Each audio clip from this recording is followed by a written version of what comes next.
bacaan doa. Saya persilakan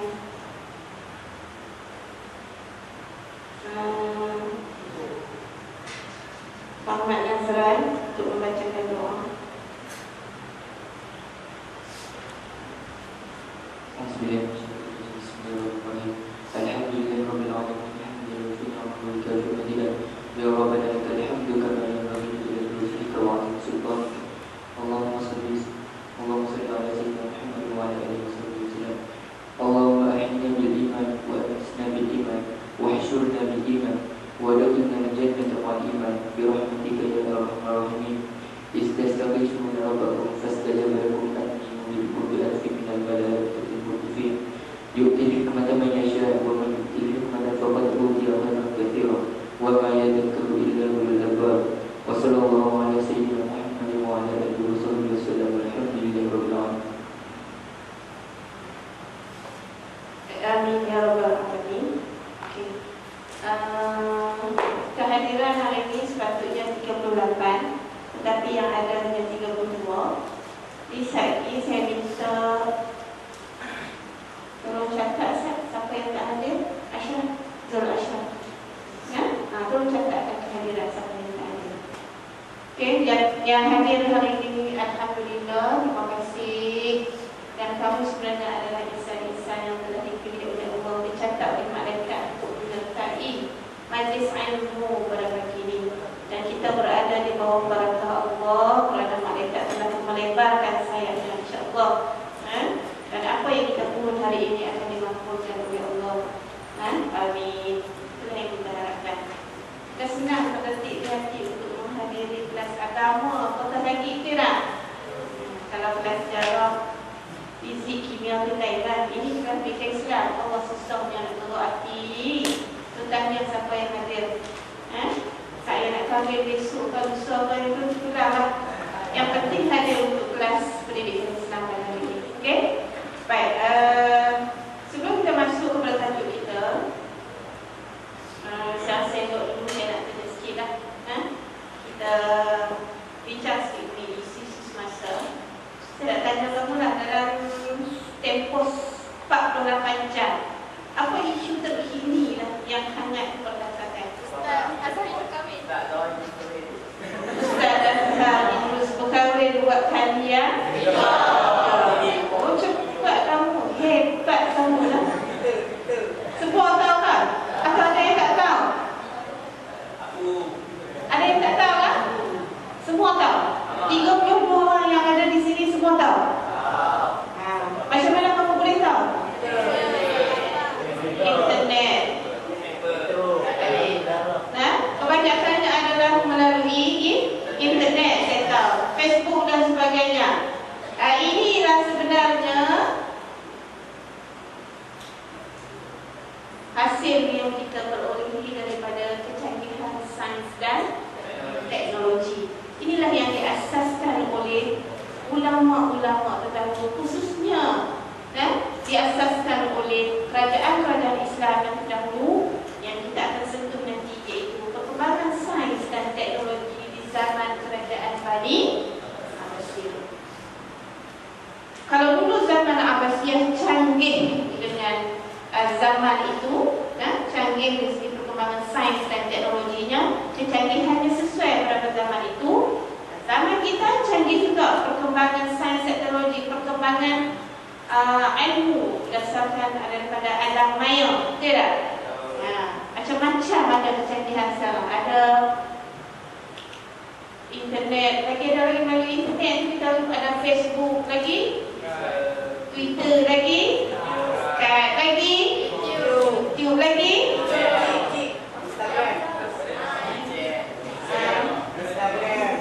Instagram, macam-macam. Inilah YouTube. Kalau kita pergunakan dengan cara yang baik, dengan cara yang betul, kecanggihan ini dapat kita manfaatkan dengan sebaik mungkin. Okey, so kita masuk kepada perkembangan sains dan teknologi di zaman Abbasiyah. Macam mana Ustazah kata tadi, mengenai perkembangan sains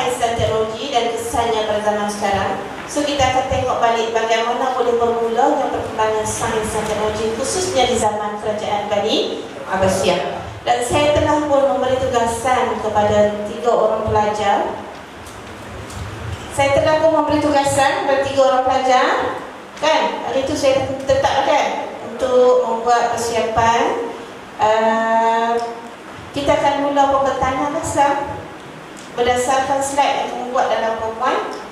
So pelajar-pelajar yang lain, kamu boleh tengok bagaimana persediaan yang telah dilaksanakan oleh rakan-rakan pelajar kamu. Kita tengok bagaimana cara penyampaian, dan hebatnya rakan-rakan kita dapat boleh menyiapkan slide berdasarkan PowerPoint yang membantu kita nanti untuk memahami apakah isi-isi atau faktor-faktor berlakunya perkembangan sains zaman kerajaan Bani Abbasiyah. Okey, saya persilakan.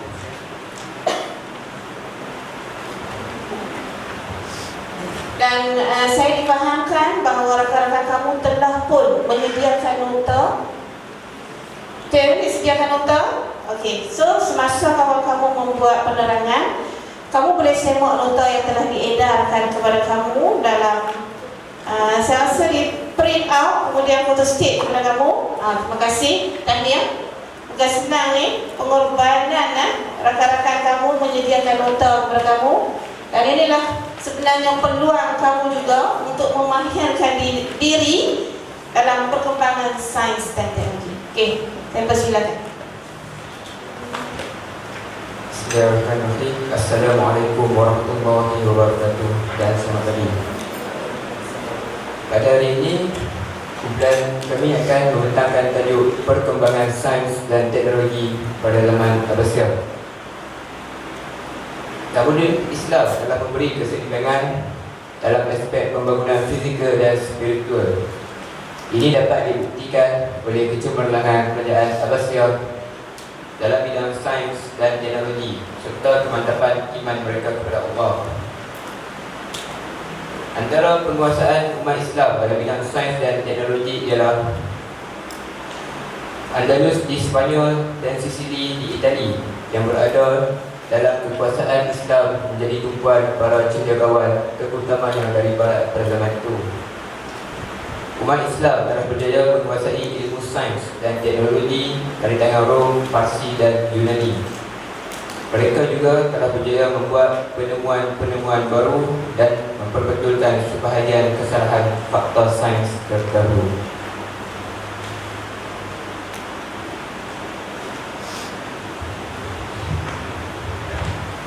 Aktiviti penterjemahan antara faktor perkembangan sains dan teknologi pada zaman kerajaan Abbasiyah. Pertama, aktiviti penterjemahan giat berlaku pada zaman Abbasiyah, zaman Khalifah Al-Ma'mun. Aktiviti ini berjalan secara terangsang. Kedua, Baitul Hikmah dijadikan pusat penterjemahan negara. Seterusnya, penterjemahan yang ditugaskan di situ ialah Yohana bin Masawih dan Hunain bin Ishaq. Pelbagai bidang ilmu telah diterjemah dari bahasa Yunani, Parsi, Hindi diterjemah seperti ilmu falsafah, astronomi, kimia, fizik, biologi dan perubatan. Kedua, galakan daripada Khalifah. Kerajaan menyediakan peruntukan yang banyak dalam bidang ini, mengadakan seminar perubatan dalam setiap musim haji yang dihadiri oleh pakar-pakar dari seluruh dunia. Membina pusat penyelidikan sains seperti dalam bidang astronomi dan makmal pembedahan di pelabuhan Sungai Dajlah. Ketiga, globalisasi ilmu. Aktiviti perdagangan dan pembukaan wilayah baru yang strategik membuka peluang kepada umat Islam mengembangkan ilmu pengetahuan. Andalus dan Sicily menjadi dua kedua ilmu yang menjadi tumpuan pencinta-pencinta ilmu dalam berbagai bidang, terutamanya dari barat. Di Andalus terdapat 700 buah masjid, 1 universiti dan 70 buah perpustakaan yang menyimpan 500,000 manuskrip dalam berbagai bidang ilmu.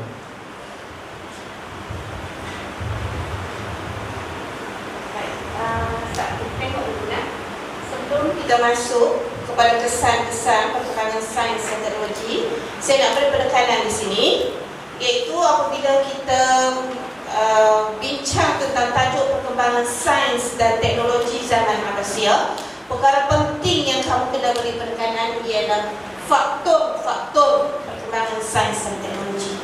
Kita ada 3 faktor tadi kan? Betul kan?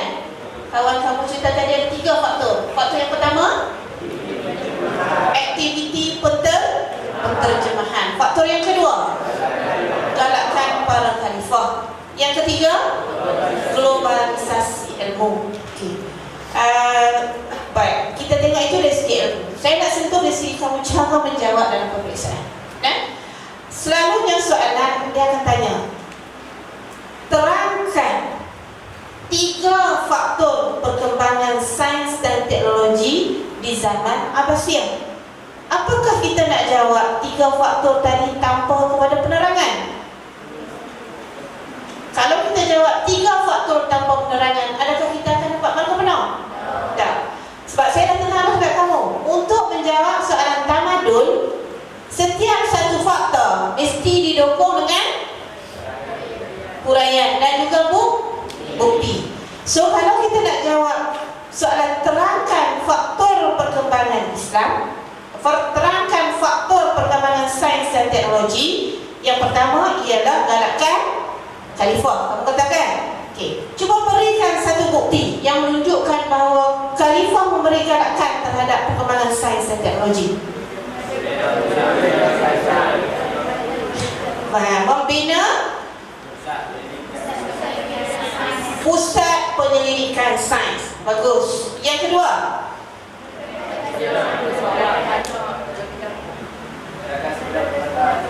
ya, mengadakan seminar perubatan di mana pakar-pakar perubatan akan berhimpun. Pakar-pakar perubatan dari seluruh dunia akan berhimpun, terutamanya pada musim haji. Yang ketiga, menyediakan peruntukan yang banyak, khususnya penyelidikan dalam bidang sains dan teknologi. Membina pusat-pusat penyelidikan. Ini kamu kena ingat, pusat penyelidikan sains. Contohnya kena bagi jelas. Balai Cerah. Siapa yang bina? Khalifah Al-Ma'mun. Itu kena jelas. Contohnya, Balai Cerah telah dibina oleh Khalifah Al-Ma'mun. Contoh seterusnya, penyelidikan dalam bidang astronomi. Siapa nama khalifah? Tersebut Al-Muqtasim telah membina makmal pembedahan dan meminta gubernur menyelia pembinaannya. Itu cara kalau nak menjawab bagi soalan terangkan. Baik, faktor yang kedua, aktiviti penterjemahan. Siapa nama penterjemah? Kena ingat. Hafiz, kalau sebut nama penterjemah. Ini jangan lupa, mesti kena ingat. Yuhana bin Masawih.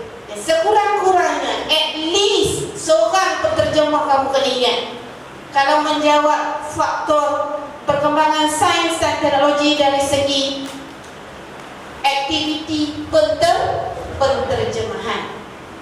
Ingat seorang nama penterjemah, Yuhana bin Masawih, dan seorang lagi Hunain bin Ishaq. Dia terjemah apa ni?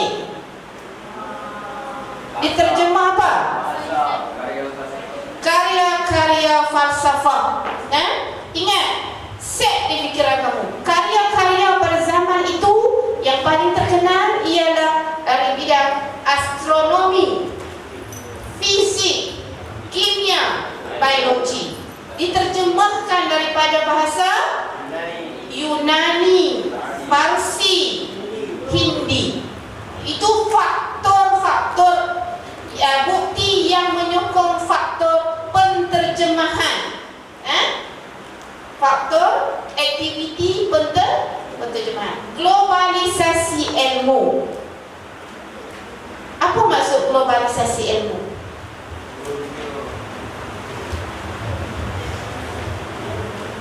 Akmal, apa maksud globalisasi?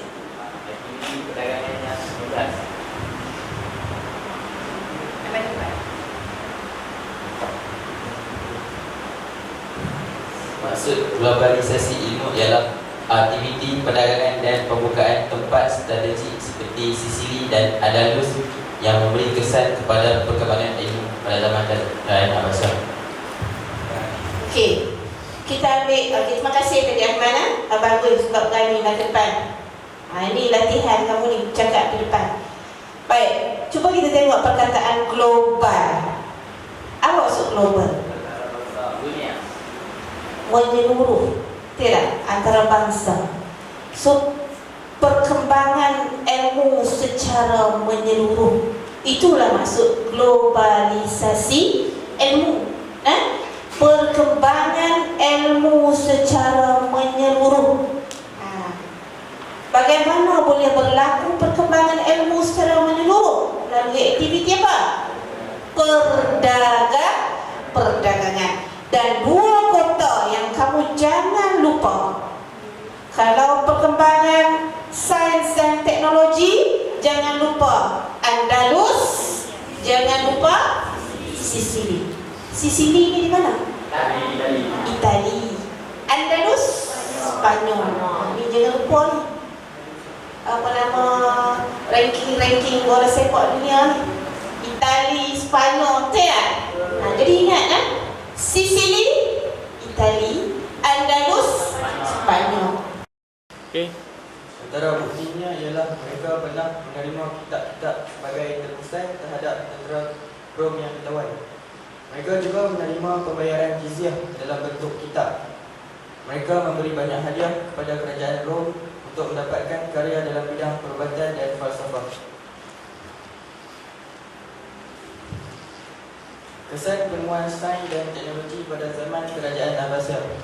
Cara hidup dan status umat Islam telah berbeza daripada umat sebelumnya. Mereka lebih maju daripada umat-umat lain yang telah menguasai ilmu sains dan teknologi sebelumnya. Umat dan agama Islam dipandang mulia dan disegani.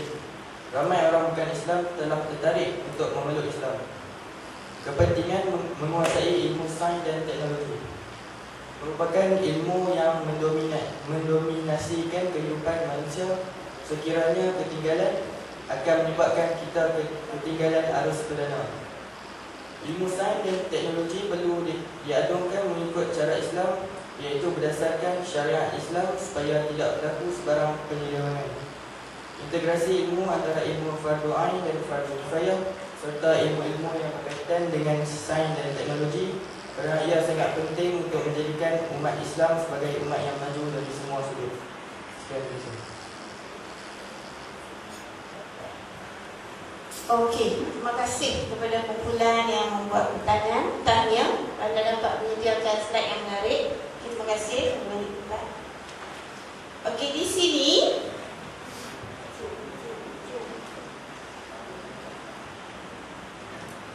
baik. Saya nak kamu tolong faham antara kesan penemuan sains dan teknologi dengan kepentingan menguasai sains dan teknologi. Ada beza tak? Antara kesan dan kepentingan. Apa beza? Kesan tu apa maksud kesan? Impak. Kepentingan? Faedah. Kesan itu adalah impak, kepentingan, faedah. Itu tolong faham betul. Kalau soalan tanya kesan, tolong jawab impak penemuan sains dan teknologi. Kalau soalan tanya kepentingan, apa faedahnya sains dan teknologi terhadap umat Islam masa kini? Boleh tengok sekali lagi tak? Sebab selalunya kamu selalu dah confuse di sini.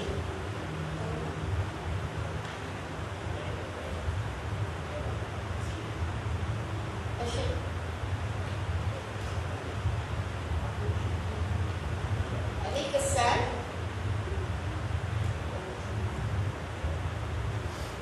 Okey. Cara hidup, status umat Islam berbeza daripada umat sebelumnya. Mereka lebih maju dari umat-umat lain. Umat dan agama Islam dipandang mulia dan disegani. Ramai orang bukan Islam tertarik untuk memeluk Islam. Yang ini kepentingan ke kesan?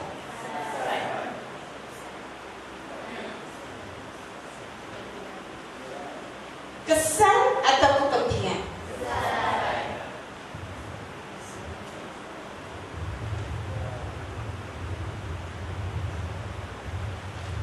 Faham. Itu adalah kesan. Senang ada tes. Maksudnya kamu dah faham perbezaan antara kesan dan juga kepentingan. Sebab soalan ni selalu dia akan tanya, terangkan kesan penemuan sains dan teknologi pada zaman kerajaan Abbasiyah. Kenapa saya beri penekanan? Sebab selalunya pelajar bukan bagi kesan, tetapi dia jawab kepentingan. Sebab tu saya nak faham betul beza antara kesan dan kepentingan. Okey? Ada apa nak tanya setakat tu? Ada apa nak tanya? Okey, kalau tak ada apa saya nak tanya. Tadi kawan kamu dalam surat pertanyaan dia kata bukti khalifah kerajaan Abbasiyah amat mencintai ilmu. Kerana daripada mencintai ilmu inilah boleh berlakunya perkembangan sains dan teknologi. Berikan bukti. Apa bukti khalifah cintai ilmu? Siapa boleh jawab? Siapa boleh jawab? Fitri? Mereka menerima pembayaran jizyah dalam bentuk kitab. Menerima pembayaran jizyah dalam bentuk kitab. Betul tak? Betul. Jizyah. Apa maksud jizyah? Cukai apa tu? Cukai apa?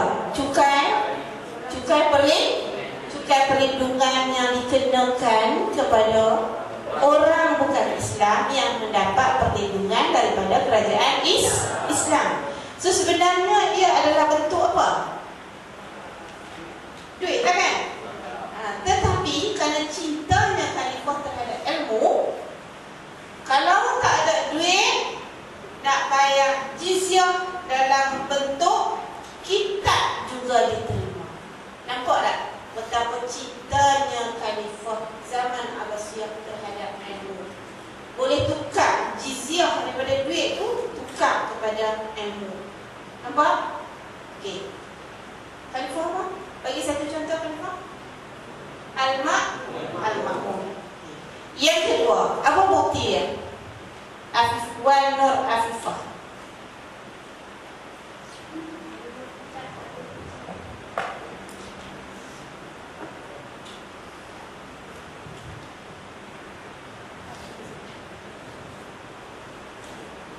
Okey. Menerima kitab sebagai tebusan kepada tentera Iraq. Tentera? Beritahuan tentera apa? Tentera Rum. Jadi mereka menerima kitab tebusan kepada tentera Rum. Baik. Tentera Rum ditahan sebagai tebusan. Tidak? Tentera Rum telah ditahan sebagai tebusan. So nak lepaskan diri, tentera Rum kata, kami nak bagi kitab. Tuan nak terima tak? Apa khalifah kata? Alright, saya terima. Ini menunjukkan khalifah menghargai nilai ilmu. Tak dapat duit, dapat ilmu, itu lebih berharga. Inilah antara bukti-bukti bahawa khalifah-khalifah zaman kerajaan Abbasiyah amat mencintai ilmu dan akhirnya membawa kepada perkembangan sains dan teknologi zaman kerajaan Abbasiyah. Dan kalaulah dalam soalan dia minta pula apa bukti? Bukti yang menunjukkan bahawa perkembangan ilmu itu berlaku dengan giatnya di zaman kerajaan Abbasiyah. Apa dia dalam bentuk bilangan yang disebut oleh rakan-rakan kamu tadi, angka yang disebut tadi? Siapa boleh ingat? Berapa buah perpustakaan? 70 perpustakaan. Berapa manuskrip? 500. Berapa masjid? 700. Inilah jawapan-jawapan yang kamu perlu bagi. Andai kata soalan tu dia tanya mengenai perkembangan sains teknologi zaman kerajaan Abbasiyah, jawapan yang didukung dalam bentuk angka itu adalah jawapan yang terbaik, yang pemeriksa tidak akan berbelah bagi lagi nak bagi markah yang penuh. Sebab kebolehan kamu memberi jawapan yang tepat dalam bentuk angka sudah memberi nilaian kepada pemeriksa calon ini memahami dengan tepat, jelas tajuk perkembangan sains dan teknologi. Jadi ini yang saya nak kamu ingat bila menjawab soalan perkembangan sains dan teknologi. Okey. Ada apa nak tanya sebelum kita bagi soalan sikit tu? Ada apa nak tanya? Jelas? Jelas? Okey, sekarang kita duduk 1 kumpulan 3 orang. Kita duduk 1 kumpulan 3 orang. Cepat gerak, saya bagi satu latihan. Latihan yang simple saja. Kita tengok setakat mana kamu boleh faham. Cepat. 1 kumpulan 3 orang. Buat pusing saja.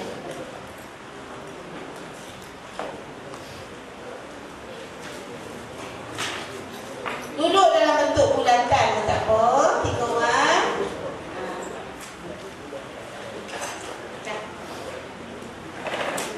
Dalam masa 2 minit. Siapa cepat, dia dapat hadiah. Nah.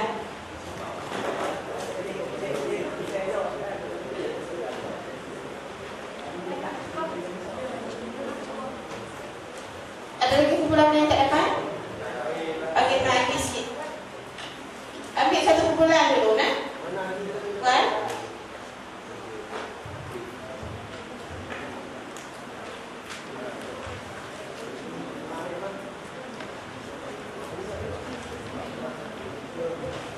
Kita ambil dalam bentuk kumpulan dulu, lepas tu saya bagi.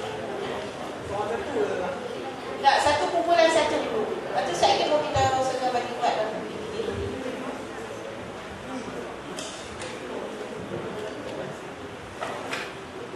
Ada lagi kumpulan yang tak dapat? 2 minit, siapa cepat dia dapat?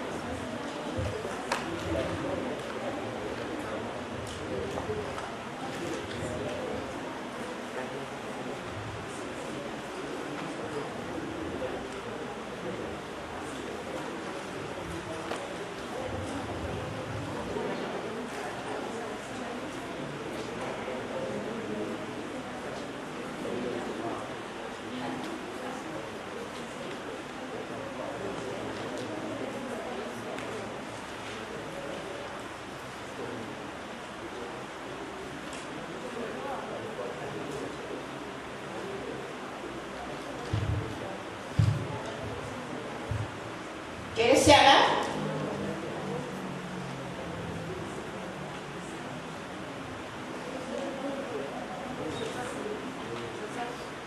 Yang esei tu, tu dia ada nanti juga jawapan. Kalau soalan terangkan, jawab bagaimana kita menjawab soalan terangkan.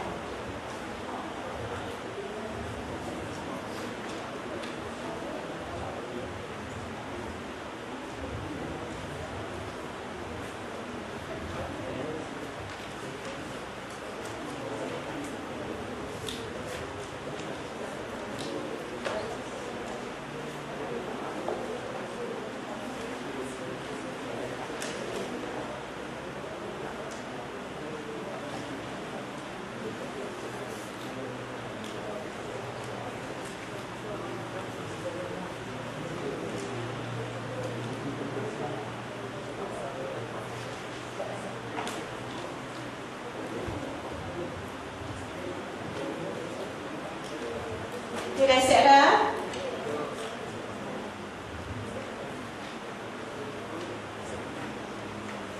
Sikit je tu soalan tu, sepatutnya dia jawab tu. Sependek pun dia jawab dalam soalan tu.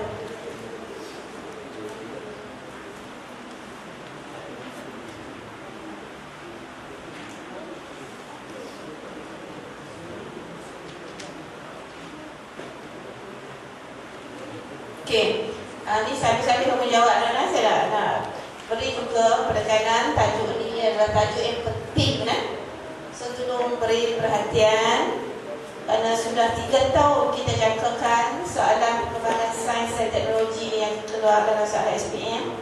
Tapi sehingga tahun lepas soalan ni belum lagi ditanya dalam soalan SPM. Tetapi soalan percubaan 3 tahun berturut-turut ditanya perkembangan sains dan teknologi. Tapi soalan sebenar tidak ada. Jadi adakah yang menjadi tanda tanya bagi tahun ini? So tolong beri perhatian. Siap? Nama-nama penterjemah tu jangan lupa.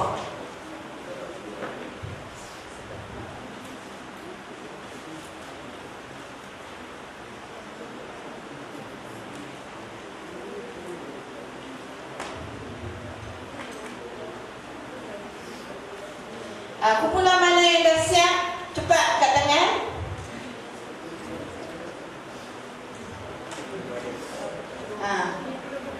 Siapa siap dulu? 1 balang coklat. Ada. Mana boleh 1 balang? Kita bekerjasama dalam kumpulan kan?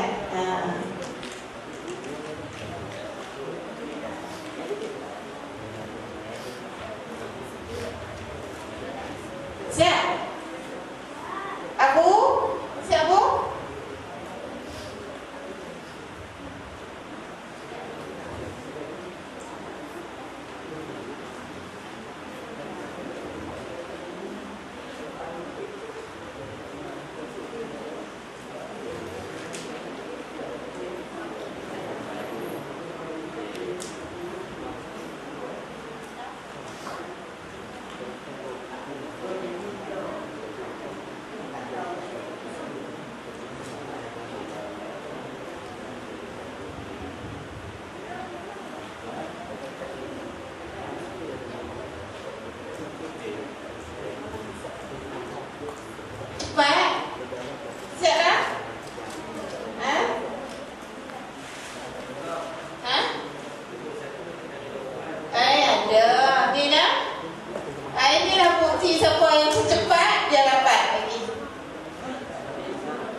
Okey, dah siap?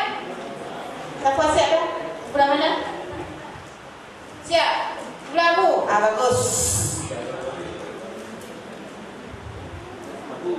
Belah pertama siap, Abu. Okey, mana Abu? Makan depan? Ya. Kumpulan kedua. Kumpulan ketiga. Kita bagi 3 kumpulan. Kumpulan ketiga siap? Kumpulan ketiga? Okey. Okey, kita dah dapat dah 3 kumpulan. Kita dengar jawapan dulu. Kan? Yang siap dulu belum tentu betul. Ya? Baik kumpulan Abu, siapa wakil? Okey, yang lain tolong semak jawapan yang disediakan oleh kumpulan Abu. Kalau betul, jawab betul. Salah atau salah? Okey? Saya ingin kamu lah panel penilai. Adakah mereka layak mendapat satu apa namanya? 1 balang coklat yang dibahagi kepada 32 orang pada pagi ini. Okey. Adjektif 1 berikut adalah bukti kecintaan Khalifah Abbasiyah terhadap ilmu pengetahuan, kecuali D. Memberi ganjaran kepada kerajaan Rom untuk mendapat hasil karya mereka. Okey. Betul ke salah? Apa jawapannya? C. Okey, yang kedua. Tidak. Okey. Penterjemah Kalimah yang ditugaskan di Baitul Hikmah di zaman Al-Ma'mun ialah Yohana. Tidak? Okey, B. Teruskan. Soalan struktur. Khalifah Al-Ma'mun membina balai cerak dan memerintahkan direka peralatan khusus untuk pendidikan dalam bidang astronomi. Tengok sana. Okey, astronomi jawapannya. Kedua. Khalifah As-Syarif Al-Idrisi memerintahkan sekumpulan ahli falak Muslim mengukur lilitan bumi. Tengok sana. Tengok sana. Baik. Al-Idrisi adalah tokoh yang mengukur lilitan bumi. Khalifah yang mengarahkan ialah Al-Ma'mun. Tolong faham betul. Sebab itu, ingatlah, baca soalan bagi betul-betul. Kerana kalau kamu melakukan kesalahan adalah satu kerugian. Fakta kamu ada, tapi kamu dah melakukan kesalahan menyebabkan kamu dah kehilangan markah. Ini yang kena ambil perhati ni. Bila kamu menjawab soalan, khususnya soalan objektif dan juga isi tempat kosong, sikit dah jadi kesalahpahaman. Dah rugi dah satu mana. Tadi dia kata Idrisi memang betul. Memang Al-Idrisi adalah tokoh yang mengukur lilitan bumi. Tapi dia diarah oleh siapa? Oleh Al-Ma'mun. Right. Okay. Soalan esei. Baitul Hikmah memainkan peranan penting dalam pengembangan ilmu pada zaman kerajaan Bani Abbasiyah. Terangkan dua bukti yang menyokong pernyataan di atas. Yang pertama, menerima pembayaran jizyah dalam bentuk kitab.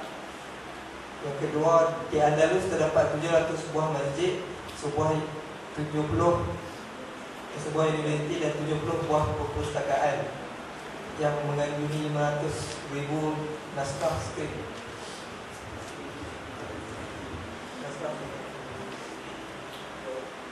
Betul tak jawapan? Salah. Betul tak? Salah. Okey, kenapa salah di mana? Yang pertama tu. Adakah isi yang pertama menjawab soalan ya. Okey. Kumpulan Kedua. Abu Bakar and the gang, dan juga rakan-rakan semua, tolong baca soalan dengan teliti. Soalannya, Baitul Hikmah memainkan peranan penting dalam perkembangan ilmu zaman kerajaan Bani Abbasiyah. Terangkan dua bukti menyokong pernyataan di atas. So, jawapan kamu mesti menyokong Baitul Hikmah sebagai pusat penyebaran ilmu. Okey, boleh faham? So, sepatutnya jawapan kamu baik, Patricia, pula yang kedua. Tak apa, aku susah. Kita tengok pula yang kedua jawab macam mana.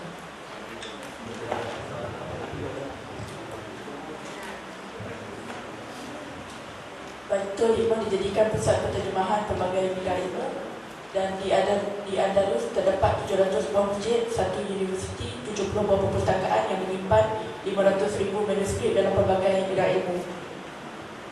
Okey, betul ke tak?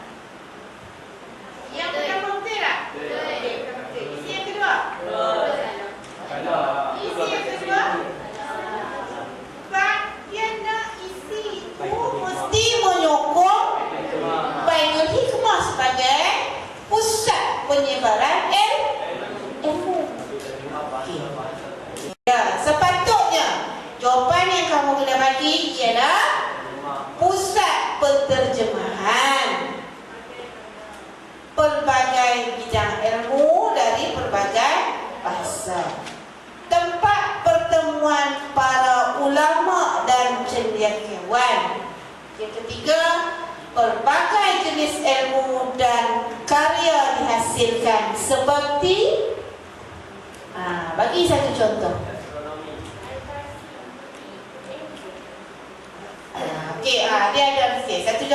Okey, sambung. Berbagai bidang ilmu telah diterjemahkan daripada pelbagai bahasa seperti ilmu falsafah, astronomi, kimia, fizik, biologi dan perubatan. Adakah isi itu betul?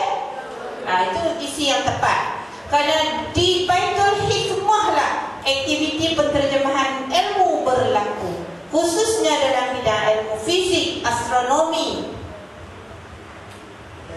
biologi, kimia dan sebagainya. Ya? Dan kalau kamu boleh kuatkan lagi dengan satu contoh, misalnya ilmu matematik dihasilkan oleh hasil penemuan Al-Khawarizmi. Bagus, bagi tepukan Tuan Amsyah. Al-Khawarizmi. Ini adalah tokoh-tokoh yang hasil zaman kerajaan Bani Abbasiyah. Ilmu perubatan. Siapa tokoh? Ibnu Sina. Astronomi.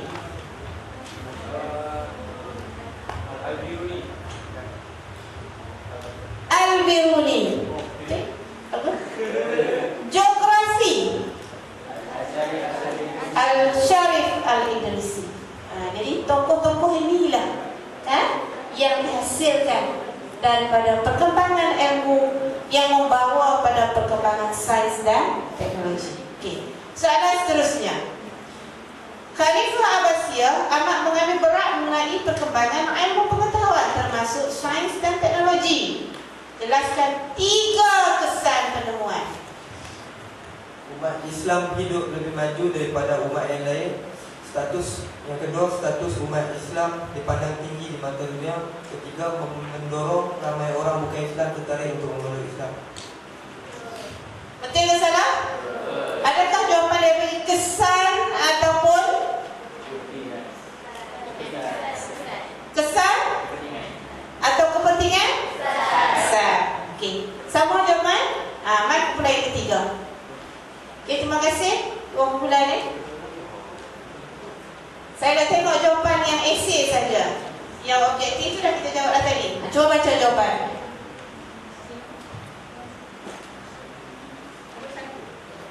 Nombor 1, dijadikan pusat gerakan dua bukti yang menyokong pernyataan di atas. Dijadikan pusat penterjemahan negara. Pelbagai jenis karya dalam bidang astronomi, falsafah, kimia, fizik, biologi dan perubatan diterjemah daripada bahasa Hindi, Farsi dan Yunani. Yang kedua, jelaskan 3 kesan penemuan bidang sains dan teknologi kepada umat Islam dapat mengangkat status umat Islam di mata dunia. Umat Islam lebih maju berbanding umat-umat lain ketika itu. Umat Islam pada masa itu tidak perlu bergantung kepada umat Islam. Baik, terima kasih. So untuk kumpulan yang lain, siap semua dah? Tahniah juga untuk kumpulan yang lain. Tadi saya janji nak bagi hadiah kan? Saya akan bagilah untuk kumpulan yang pertama. Saya tadi kumpulan walaupun dia silap tetapi berani mencuba, semangat berpasukan, yang berusaha nak dapat juga nombor 1, kita bagi tepukan. Kita bagi tepukan. Okay. Jadi Pak Ustazah janji nak bagi 1 balang kan? Tapi tadi dalam janji Ustazah 1 balang dibagi 32. Jadi saya persilakan. Siapa? Abu? Ya, sama-sama. So boleh dapat nak bagi 32 orang? Aku bilang tengok. Bagi 32 orang. Okey. Berapa orang lagi yang tak dapat lagi latihan tadi?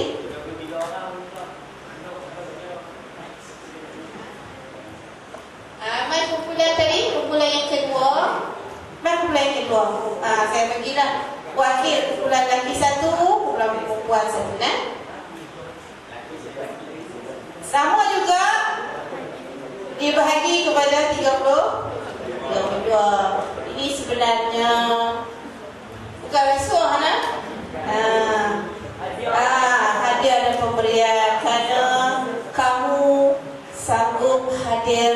dalam kelas hari ini, pengorbanan yang kamu bagi, walaupun dalam masa cuti kamu boleh hadir duduk bersama dalam majlis kita hari ini.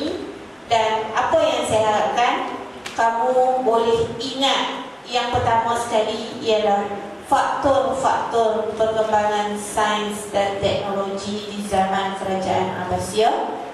Yang kedua, kesan perkembangan sains dan teknologi. Dan yang ketiga, kepentingan perkembangan sains dan teknologi terhadap umat Islam. Dan tolong ingat nama-nama khalifah, tolong ingat nama-nama tokoh penterjemah, tolong ingat apa bukti-bukti yang ada di Sisili dan juga Andalus yang membawa pada perkembangan sains dan teknologi, khususnya zaman Kerajaan Abbasiyah. Dan kesan-kesan inilah hasilnya yang kita dapat pada hari ini.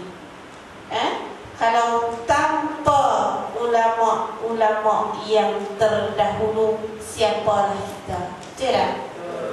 Tanpa Ibn Sina, tanpa Al-Khawarizmi, Al-Batani dan sebagainya, maka kita tidak akan menikmati ilmu yang ada pada hari ini. Semuanya adalah kesan peninggalan daripada ulama-ulama yang terdahulu. Dan harus kamu ingat bahawa ilmu yang ada pada hari ini bukan berkembang di barat, tetapi adalah hasil daripada kerajaan Islam, khususnya zaman kerajaan Bani Abbasiyah. Kerana tamadun Islam berkembang dengan gemilangnya zaman kerajaan Bani Abbasiyah. Jadi saya rasa setakat itu dulu, dan saya harap nota yang diberi oleh rakan kamu tolong letakkan dalam buku bahagian sirah. Latihan yang kamu jawab tadi letakkan dalam buku latihan. Dan pembetulan tolong buat berdasarkan jawapan yang kita bincang tadi. Sekian. Wassalamualaikum warahmatullahi wabarakatuh.